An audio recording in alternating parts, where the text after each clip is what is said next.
એક વખત એક કાકા ગુજરાતી પિક્ચર જોઈને આવતા હોય છે. ગુજરાતી પિક્ચર જોઈને આવતા હોય એટલે કે કંટાળી ગયા હોય, જોરદાર કંટાળી ગયા હોય, રાત્રે 12 વાગી હોય, 9 થી 12 ના શોમાં ગયા હોય, રાત્રે 12 વાગે પાછા આવતા હોય ત્યારે આમ રોડ ઉપર તો એકદમ સુમસામ હોય ત્યારે કાકા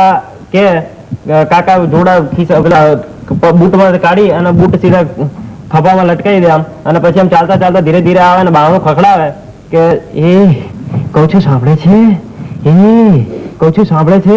કાકા આવી રીતે ધીરે ધીરે કે, પણ આજના જમાનામાં જો કોઈ નવ જુવાન ગયો હોય એની જગ્યાએ પિક્ચર જોઈને આવે અને બાપાનું ખટાડા જેવું લેમેટા લઈને ગયો હોય અને ફાટ ફાટ કરતો આવતો હોય અને ધાબા ઉપર એની બૈરી સૂતી હોય અને પછી નીચેથી બૂમ મારે, હે સુલ્લુ ડિયર સુલ્લુ આવી ગયો છો, દરવાજો ખોલો. એનું નામ સુલોત ના હોય તો કે સુલ્લુ, અને પેલી ઉપર આમ ઝરોખામાંથી જોઈને આમ કે હાય ડિયર ઉલ્લુ આવી ગયો, દરવાજો ખોલું છું. એને કે ઉલ્લુ, ઓ વોટ ઇઝ ઉલ્લુ, ઉલ્લુ સુલ્લુ કરે આવી રીતે. પણ કાકા તો એવું ના કરે, કાકા ધીમે ધીમે બોલે, હે